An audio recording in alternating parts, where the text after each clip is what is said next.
Bueno, buenas tardes allá en El Salvador, buenas noches aquí en la Argentina. Bueno, ante todo, quisiera agradecerles a los doctores Daniel Pedalta y Cornejo Balse por la invitación a este congreso, a esta charla, que digamos, me honra participar. Bueno, el tema de mi plática de hoy es acerca de la psicosis en la enfermedad de Parkinson y yo la he titulado como Cuando las cosas se ponen difíciles, ¿de acuerdo? Y vamos a ver qué hacemos cuando las cosas se ponen difíciles desde el punto de vista clínico y farmacológico.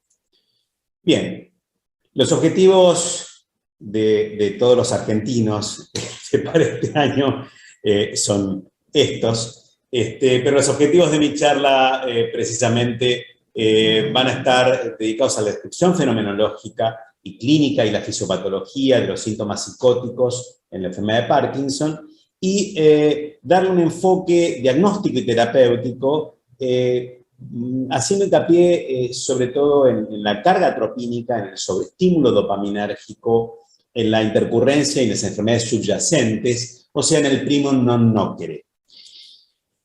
Bien, con respecto a los trastornos psiquiátricos y cognitivos que uno puede ver en la enfermedad de Parkinson, son muchos los cuadros que uno puede ver y dentro de todos los más comunes quizás son los trastornos del sueño, la vigilia, el insomnio, la fragmentación del sueño, el trastorno conductual asociado al sueño REM, la somnolencia diurna excesiva, la depresión y la ansiedad sin duda que son el día a día en el consultorio de Parkinson y movimientos anormales, pero ¿a cuándo llamamos cuando las cosas se ponen difíciles? A la apatía, a los trastornos del control de los impulsos, al deterioro cognitivo y a la demencia, y hoy vamos a focalizar específicamente a la psicosis.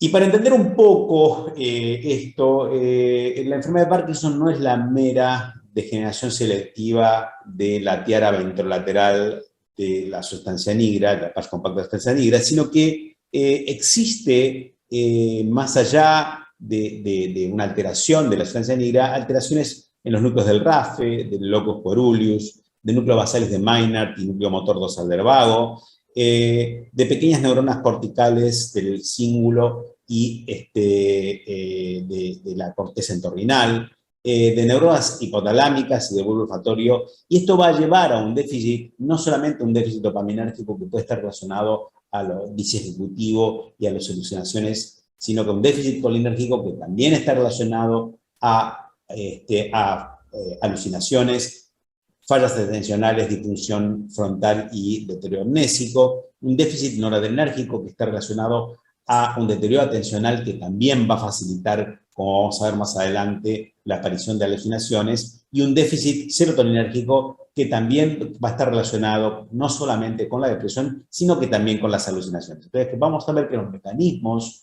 de producción de alucinaciones no se explican exclusivamente por una disfunción dopaminérgica, sino que existe también una alteración colinérgica, noradrenérgica y serotoninérgica que estén implicadas en la génesis de las mismas.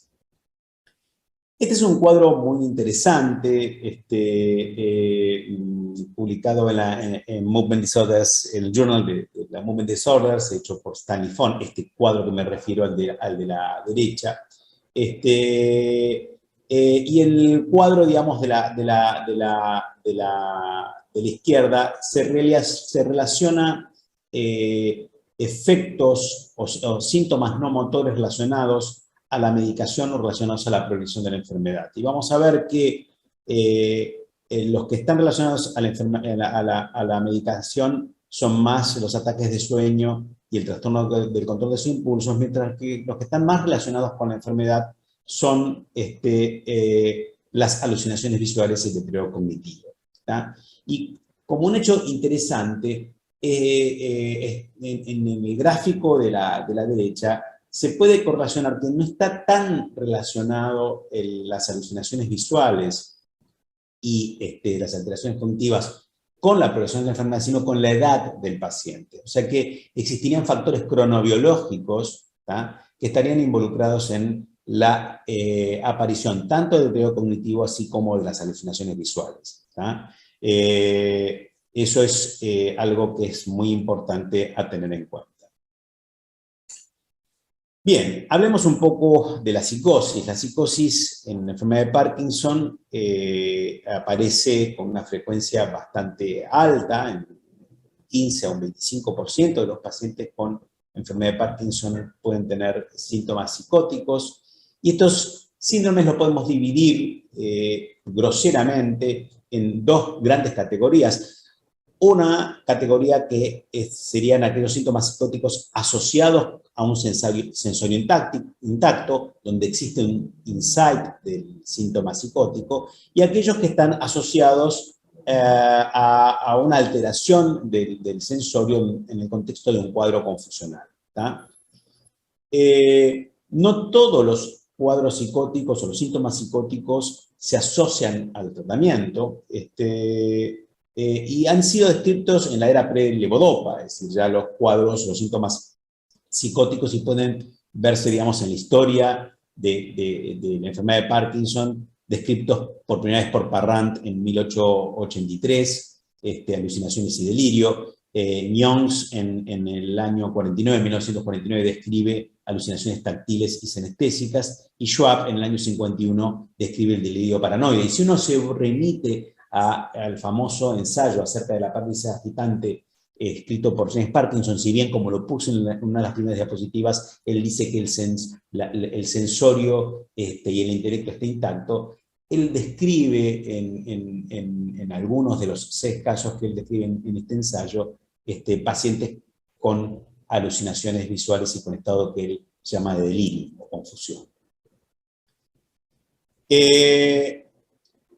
Hay algunos puntos clave que uno tiene que tener en cuenta en la psicosis y alucinaciones en la enfermedad de Parkinson. Uno, que el 35% de los pacientes presentan alucinaciones visuales en estudios transversales, y que si uno hace un estudio longitudinal en un periodo de 20 años, un 75% de los pacientes presentan alucinaciones visuales. O sea, fíjense cómo el factor cronobiológico y de progresión en la enfermedad tiene un impacto importante en la aparición de alucinaciones visuales.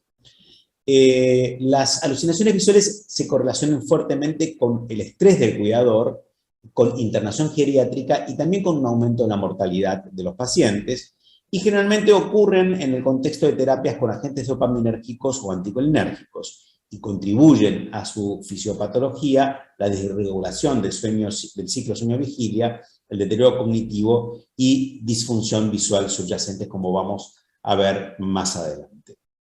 Los factores de riesgo, entonces, son principalmente la edad avanzada, como había dicho al principio, la presencia de compromiso cognitivo, aunque sea mínimo, la presencia de depresión, sobre todo depresión con apatía, trastornos del sueño, actividad onírica alterada, deterioro de la visión, dosis elevada de antiparkinsonianos y la polifarmacia.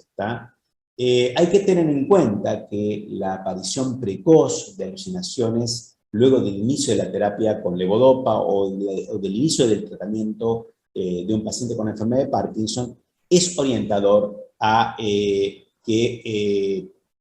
un parkinsonismo atípico o a una demencia por cuerpos de Levy o a una enfermedad de Alzheimer con signos extrapiramidales o a comorbilidad. Entonces, esto hay que, digamos, tenerlo en cuenta. Bien, ¿cuáles son los criterios diagnósticos de psicosis en la enfermedad de Parkinson propuestos por el National Institute of Mental Health? Esto fue revisado por Rabina y publicado en el año 2007. Y los criterios son la presencia de al menos uno de estos síntomas, que son ilusiones visuales, alucinaciones, falso sentido de presencia, y delirio, ¿de acuerdo? Es decir, al menos una de estos síntomas, diagnóstico primario de enfermedad de Parkinson por los criterios del Banco de Cerebro del Reino Unido, síntomas que ocurren después del inicio de la enfermedad de Parkinson, síntomas que sean recurrentes o continuos por un mes, síntomas no debidos a otros antiparkinsonianos, demencia por cuerpo de Lewy o esquizofrenia, trastorno esquizoafectivo, trastorno delirante o trastorno de ánimo con rasgos psicóticos o delirio, ¿está? Asociados o no con preservación de insight, demencia o medicación antiparkinsoniana. Las alucinaciones visuales generalmente involucran a seres humanos, animales o ambos. A menudo son móviles, la duración es breve, solo de unos segundos, tienen un carácter parpadeante, son más frecuentes con poca luz, comúnmente ocurren repentinamente en el crepúsculo o por la noche, tienen un carácter repetitivo y estereotipado, se vuelven familiares muchas veces y a menudo de divertido interés, es decir, cuando las alucinaciones son a veces niños que juegan o animalitos, digamos, que acompañan, pueden a veces volverse de interés para el paciente. No tienen color predominante ni ninguna localización específica dentro del campo visual. La mayoría de los casos son emocionalmente neutrales, ¿tá? Aunque a veces pueden ser amenazantes, ¿tá?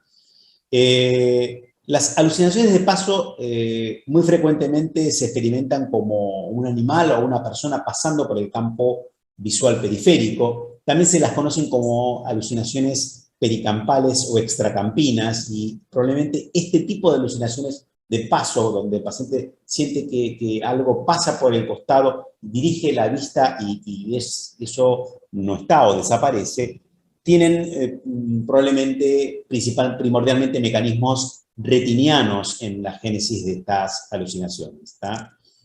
Las alucinaciones de presencia son otro tipo de alucinaciones donde el paciente siente que la presencia de una persona o de algo cerca suyo, de acuerdo, por más que no lo vea, ¿tá?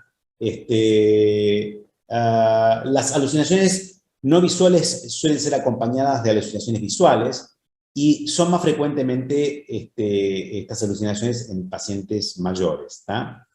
En la mayoría de los casos de los pacientes que tienen alucinaciones en la enfermedad de Parkinson, hay insight de las alucinaciones, aunque a veces pueden perderse, sobre todo cuando existe deterioro cognitivo concomitante.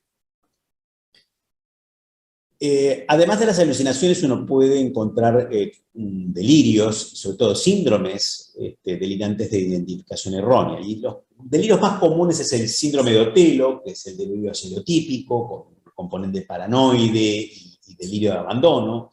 El síndrome del acompañante, donde el paciente alucina, es una alucinación benigna, donde el paciente, digamos, es neutral o agradable la alucinación, donde siente, digamos, alguna mascota, algún animal o alguna persona que lo acompaña, ¿de acuerdo? Y muchas veces, digamos, cuando él está solo, conversa, digamos, con ese acompañante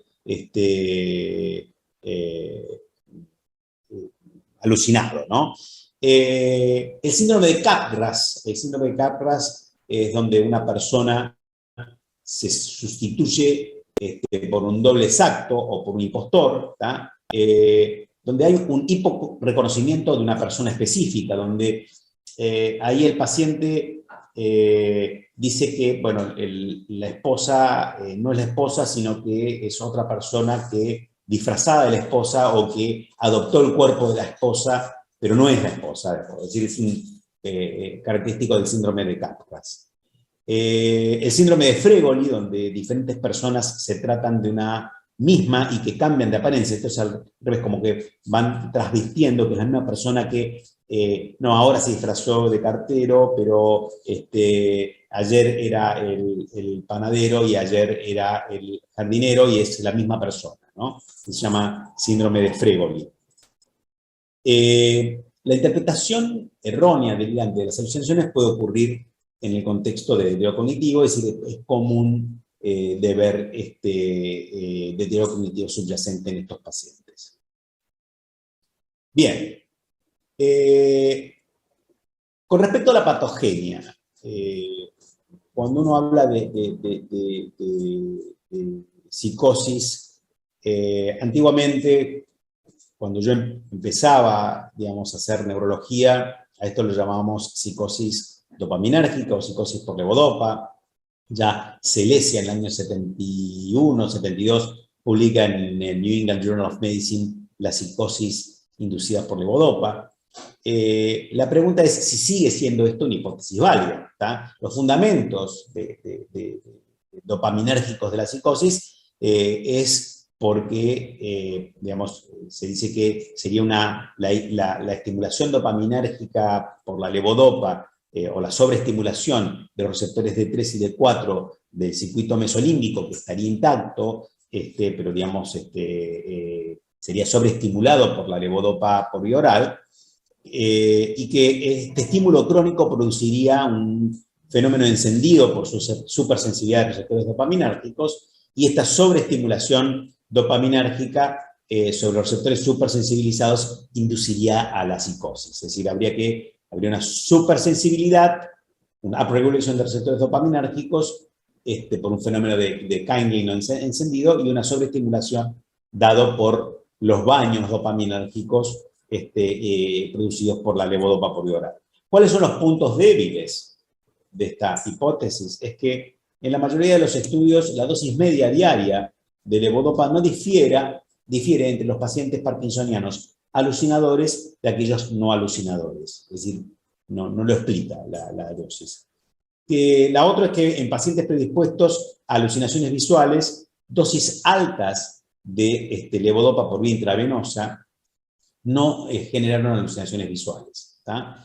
Y que, si bien todos los fármacos dopaminérgicos pueden inducir alucinaciones visuales, los agonistas dopaminérgicos lo hacen mucho más que la levodopa. Y sin embargo, la levodopa es mucho más poderoso como digamos, agente dopaminérgico, porque es precursor de dopamina, que los agonistas dopaminérgicos. Y por otro lado, el agonista dopaminérgico más poderoso, que es la apomorfina, tendría menos efecto dopaminomimético que otros agonistas dopaminérgicos, como puede ser el pramipexol, el ropinirol o la rotigotina, o los viejos ergóticos. Entonces, probablemente la dopamina tenga mucho que ver en esto, ¿de acuerdo? Y que exista un desequilibrio dopaminérgico serotoninérgico, donde la estimulación de los receptores de serotonina en las neuronas glutamatérgicas corticales inducirían la liberación de dopamina a nivel del núcleo accumbens y el área tegmental ventral. Las alucinaciones visuales pueden desencadenarse además por un tratamiento anticolinérgico, ¿de acuerdo? Es decir, digamos, la intoxicación atropínica produce, digamos, cuadro de confusión con alucinaciones, y en los pacientes con enfermedad de Parkinson existe una degeneración colinérgica y un déficit de colina acetiltransferasa a nivel del lóbulo temporal, de la amígdala y principalmente en el núcleo pedúnculo pontino y en el núcleo basalis de Meynert, que son el núcleo basalis de Meynert, que es el rióstato atencional subcortical. Existen distintos modelos teóricos de las alucinaciones visuales, son muy complejos, cada uno de ellos. Está el modelo de intrusión de imágenes de sueño, donde principalmente lo que dice es que homologa, digamos, a las alucinaciones visuales como una actividad onírica en la vigilia, ¿de acuerdo? Donde habría una intrusión de la imaginería onírica en la percepción consciente en el estado de vigilia, y el responsable de esta intrusión onírica en la vigilia sería el déficit colinérgico a nivel del núcleo pedúnculo pontino y núcleo basalis de Meynert, y esto explicaría por qué muchos pacientes con alucinaciones visuales mejoran cuando uno le administra un agente colinesterasa, un agente anticolinesterasa. El otro modelo es el modelo del déficit de monitoreo de la realidad, donde habría una incapacidad relativa para juzgar la fuente de la percepción, dando lugar a alucinaciones visuales a partir de imágenes endógenas.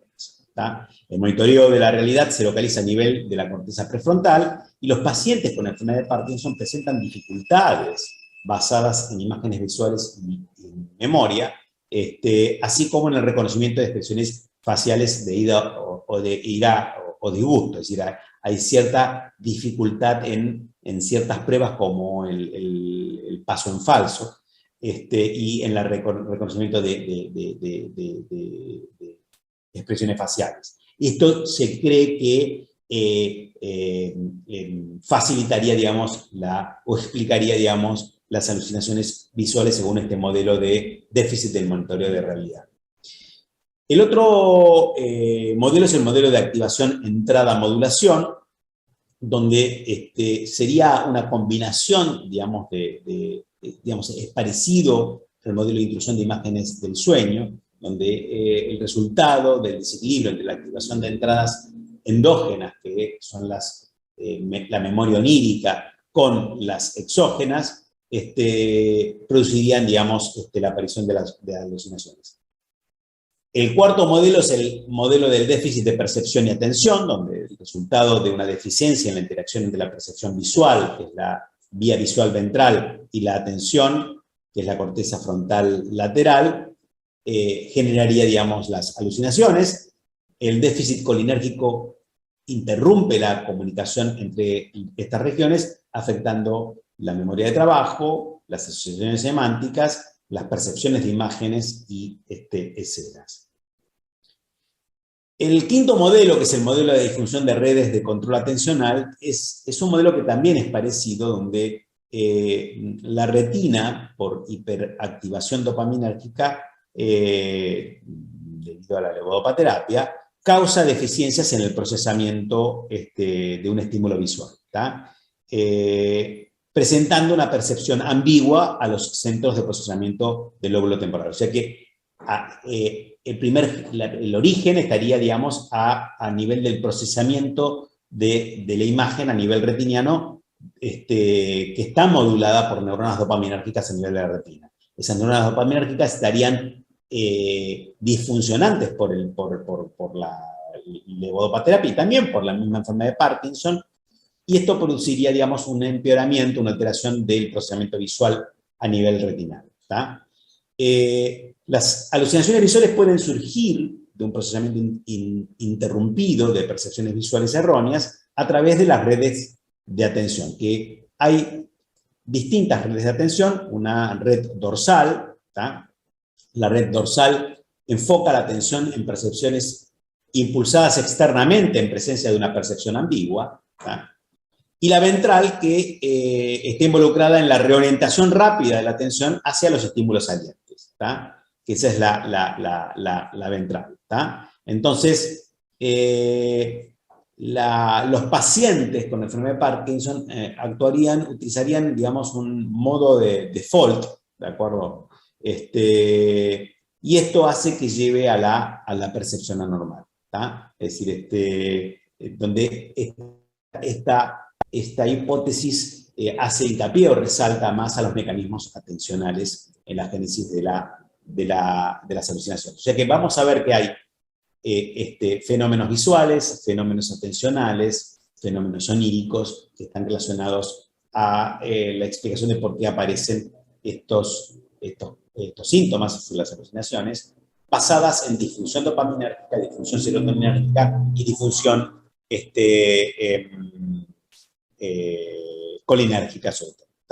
Entonces, pueden facilitar las alucinaciones visuales una disfunción retiniana, una disfunción ocular periférica, como cataratas, una disfunción del procesamiento visual central, y la subestimulación dopaminérgica de la retina en los periodos OFF disminuiría la inhibición circundante del campo receptivo, mientras que la sobreestimulación dopaminérgica de la retina causaría un aumento de la inhibición circundante. Y las fluctuaciones on-off ponen en peligro la constancia y confiabilidad de la entrada visual, de esa entrada visual que llega al cerebro, por deprivación sensorial parcial, siendo un riesgo de alucinaciones visuales. O sea que podemos graficarlo como que los receptores dopaminérgicos retinales defectuosos, debido a las fluctuaciones on-off, producen un monitoreo visual defectuoso que llevan a rendimientos visuales deficientes.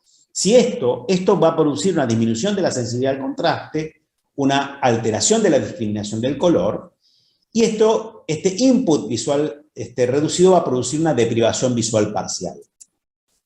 Si a esto le sumamos una disminución de la cognición, esto no es interpretable y se produce un fenómeno de compensación, que es el de bloqueo de los contenidos de la memoria visual, que es la liberación de los fenómenos oníricos, ¿tá? Y esto produciría, digamos, las alucinaciones visuales. O sea que este sería, digamos, una manera de integrar estas hipótesis del origen de las alucinaciones visuales. Ahora, bien, hablemos ahora entonces del tratamiento de la psicosis y de las alucinaciones visuales y, bueno, ¿cuál es la mejor receta? Bueno, a partir de esta diapositiva pueden saber cuál es mi segunda pasión después de los movimientos anormales y la neurofarmacología, es la cocina. El primer paso que uno tiene que hacer en el tratamiento es, sobre todo en los cuadros de instalación súbita, descartar infección, sobre todo urinaria y respiratoria, descartar alteraciones metabólicas, sobre todo deshidratación y hiponatremia, descartar efectos colaterales de fármacos o interacción farmacocinética o farmacodinámica, ¿tá? Y obviamente descartar enfermedad cerebrovascular o una lesión traumática. Son pacientes que se caen con facilidad y pueden hacer un extradural o un subdural crónico, ¿tá? El segundo paso que uno tiene que hacer es reducir o discontinuar los medicamentos potencialmente peligrosos o innecesarios, ¿tá?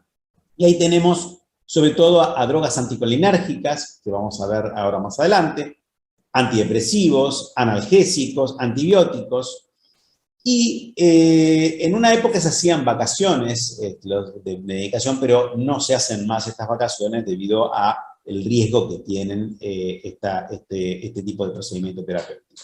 Hay que tener en cuenta que si las alucinaciones visuales son benignas, es decir, no son amenazantes, hay insight de las alucinaciones, es más, a veces pueden entretener al paciente, uno no está obligado para tratarla. Bien, como les decía, lo primero que tenemos que hacer el segundo paso, que es reducir la medicación, es reducir la carga atropínica, ¿tá? Hay que reducir la carga atropínica. Hay más de 600 fármacos con propiedades atropínicas y son ampliamente prescriptos, ¿tá? Antiespasmódicos, midriáticos, antiparkinsonianos, broncodilatadores, drogas urinarias, muchos psicotrópicos, ¿tá? Hay que hacer el balance riesgo-beneficio, ¿tá? Porque muchas de estas drogas tienen eficacia dudosa y seguridad incierta, ¿tá? Sobre todo en pacientes ancianos, ¿tá? Producen constipación, serostomía, visión borrosa, taquiarritmias, confusión, deterioro cognitivo. Fíjense que los atropínicos se prescriben ampliamente en pacientes parkinsonianos, y hay distintos estudios, sobre todo uno publicado de Germani y colaboradores en la M10 en el año 2016, donde en promedio 3 de cada 5 prescripciones eran drogas con efecto atropínico, que la carga atropínica es clínicamente significativa, es de 1 de 6, y 1 de cada 5 pacientes con enfermedad de Parkinson recibió por lo menos un atropínico, ¿tá? Esta es una tablita, digamos, con la lista de los atropínicos más comunes, ¿tá? Pero bueno, muchísimas drogas tienen efecto atropínico. Pasemos entonces al tercer paso, que es simplificar el tratamiento antiparkinsoniano o reducir la dosis. Y lo primero que vamos a reducir son los antiparkinsonianos con efecto atropínico, ¿tá? O sea, los anticolinérgicos, la amantadina, que tiene efecto anticolinérgico, los inhibidores de la monoaminoxidasa B, después los agonistas dopaminérgicos, los inhibidores de la catecoloximetiltransferasa, después reducir la liberación, la levodopa de liberación prolongada o suspenderla, ¿de acuerdo? Y por último, reducir la dosis de la levodopa mientras sea posible, ¿tá? El cuarto paso del tratamiento son las medidas no farmacológicas, ¿tá? ¿Y cuáles son las medidas no farmacológicas posibles, ¿tá? Son estrategias que uno le da al paciente para mitigar las alucinaciones, y hay técnicas visuales, como mirar en otra dirección, a la alucinación, mirar otro objeto, digamos, centrarse en el objeto en cuestión con mayor precisión, con el paciente que le parece ver un bichito caminando por la pared, bueno, centrarse bien a ese bichito, acercarse e intentar tocar la alucinación y tratar, por supuesto, de mejorar el déficit sensorial, ¿no? Es decir, si el paciente tiene hipoacusia, un audífono, corregir las gafas, si tiene cataratas, operarlo, ¿tá? Hay técnicas interactivas, que es hablar con la familia y el cuidador, para comprobar la no realidad del fenómeno, y técnicas cognitivas de convencerse mentalmente de la realidad del fenómeno, esperar la desaparición natural de las alucinaciones y, por sobre todo, aumentar la luminosidad, sobre todo a la noche, dejar, digamos, una luz prendida en el pasillo o en el baño con la puerta abierta, ¿tá? Con respecto al tratamiento farmacológico, si existe, sobre todo si existe deterioro cognitivo, aunque sea deterioro cognitivo mínimo, y más aún si existe demencia, uno debe pensar en el empleo de inhibidores de la colinesterasa, ¿tá? Estas drogas mejoran las alucinaciones en pacientes con enfermedad de Parkinson con y sin deterioro cognitivo notable, ¿tá? No hay ningún ensayo clínico grande aleatorizado, controlado con placebo o con comparador con dichos fármacos, con un endpoint primario en alucinaciones en pacientes con enfermedad de Parkinson. No se puede afirmar ningún papel antipsicótico directo de los inhibidores de la colinesterasa, y tal vez los efectos positivos se deban a una mejora general de la cognición, sobre todo a nivel de la atención. Habíamos dicho que uno de los núcleos involucrados en las alucinaciones es el núcleo basal de Meynert, que es un núcleo colinérgico, y esto también puede explicar por qué mejora los pacientes cuando uno utiliza agentes anticolesterasa. La presencia de alucinaciones en pacientes con enfermedad de Parkinson y demencia predice una mejor respuesta general a la ribastigmina que en pacientes sin alucinaciones, esto según el estudio Express, ¿tá?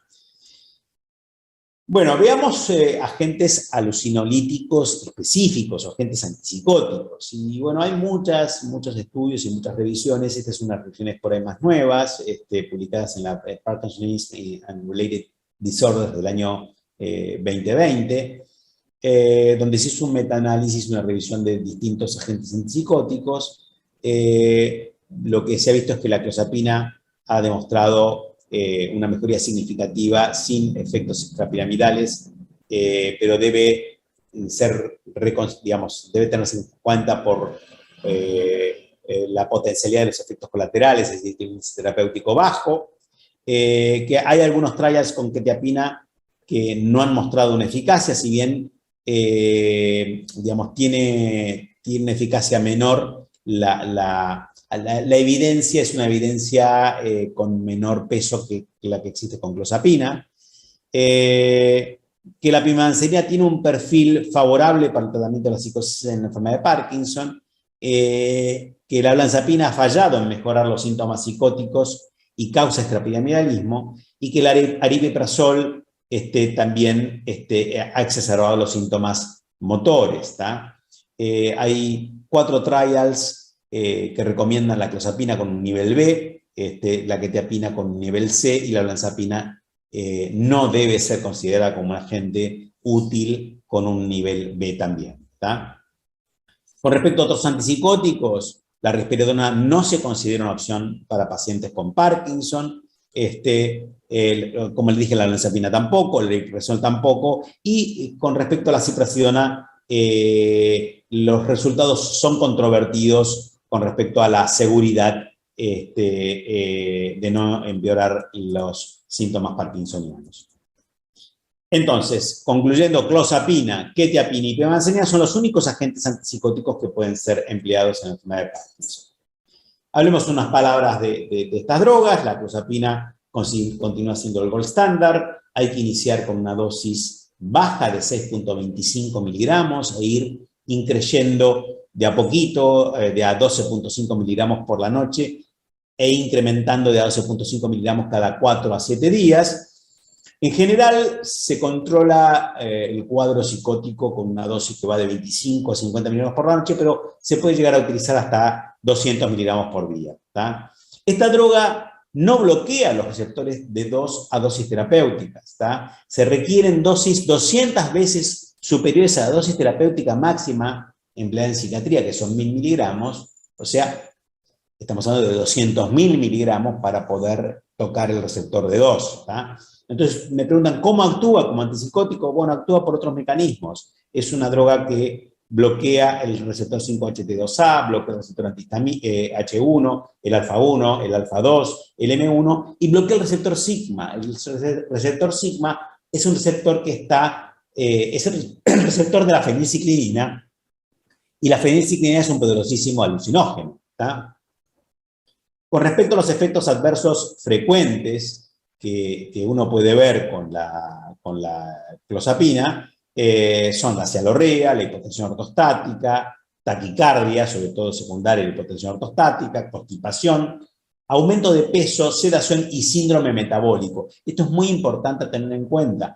50% de los pacientes tratados con clozapina después de 5 años desarrollan diabetes, producen un aumento ponderal muy importante, producen aumento de la presión arterial y aumento del colesterol. ¿Tá? Como efectos adversos menos frecuentes, convulsiones, una droga que tiene efecto proconvulsivante, disminuye el umbral convulsivo, puede incrementar la confusión por un efecto anticolinérgico y tiene un 1% de riesgo de agranulocitosis, lo cual amerita o requiere un control, un monitoreo hematológico semanal durante los primeros 6 meses y luego mensual durante todo el tiempo que se utilice la clozapina.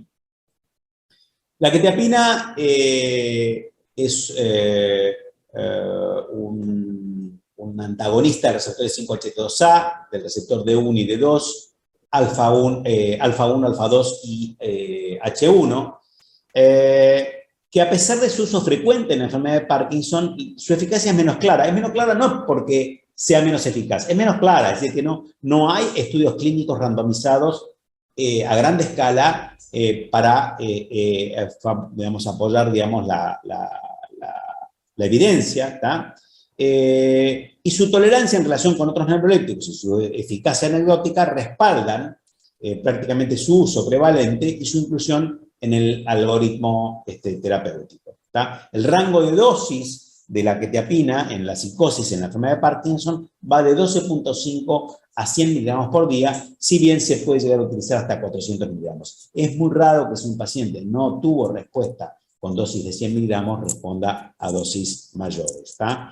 No empeora los síntomas parkinsonianos, no requiere de monitoreo hematológico, como efectos colaterales frecuentes produce somnolencia, mareos, constipación, aumento de peso, síndrome metabólico también, hipotensión ortostática, y quizás el talón de Aquiles que tiene la quetiapina es los efectos cardiovasculares, que es la prolongación del QTc, y también los oftalmológicos con el depósito de córnea y depósito en la retina, es decir, es una droga que puede producir retinopatía pigmentaria, o sea que requiere de monitoreo hematológico, no tan frecuente, pero cada vez que uno aumente la dosis, focalizando primero el QTc corregido y un control oftalmológico completo anual. Con respecto a la pimavanserina, bueno, la pimavanserina es una de las, es la droga más nueva, ¿de acuerdo? Fue aprobada en el año 2016 por la FDA para el tratamiento de los síntomas psicóticos en la enfermedad de Parkinson, y es el único antipsicótico aprobado exclusivamente para esta indicación. ¿Tá? Los eventos adversos más comunes incluyen somnolencia, edema y puede producir aumento de la urea tienen una incidencia mucho más baja que la quetiapina y que la clozapina de somnolencia, de síndrome metabólico y aumento de peso, de disfunción sexual y de hipotensión ortostática y empeoramiento cognitivo. ¿Cómo actúa esta droga? Es una droga que actúa muy selectivamente, bloqueando el receptor 5-HT2A, y principalmente ese receptor, y 40 veces menos bloquea el receptor 5-HT2C.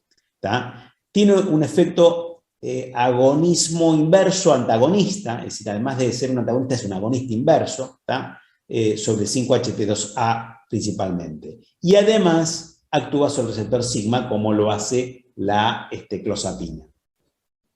No ejerce ninguna afinidad medible con receptores dopaminérgicos, adrenérgicos, histaminérgicos y muscarínicos, y es por eso que es una droga que tiene mucho menos efectos colaterales, ¿tá?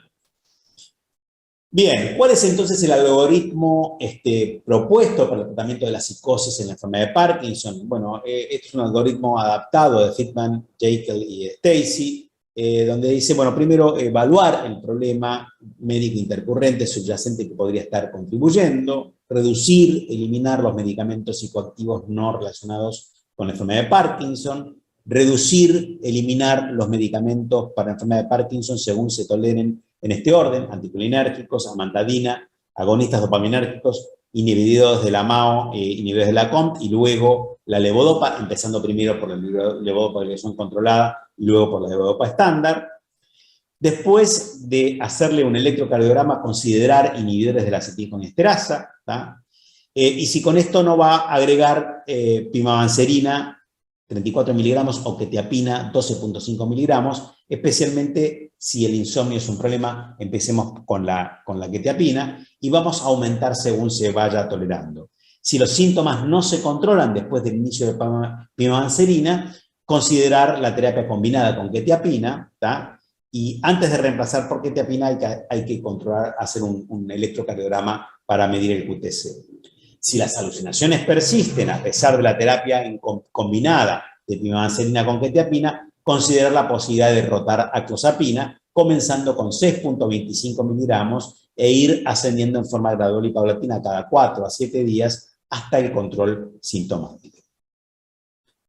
Entonces, para concluir, quería decirle que los síntomas psicóticos en la enfermedad de Parkinson se asocian a un mayor riesgo de morbilidad, mortalidad y burnout del cuidador, que faltan herramientas de calificación válidas y estandarizadas en la evaluación de la psicosis en la enfermedad de Parkinson y también en la demencia por corto de Levy, que la clozapina es el tratamiento más eficaz, aunque su uso está limitado por el riesgo hematológico, que el uso de quetiapina en el tratamiento de la psicosis en la enfermedad de Parkinson es frecuente a pesar de la falta de evidencia inequívoca, y esto se debe a costumbre, ¿tá?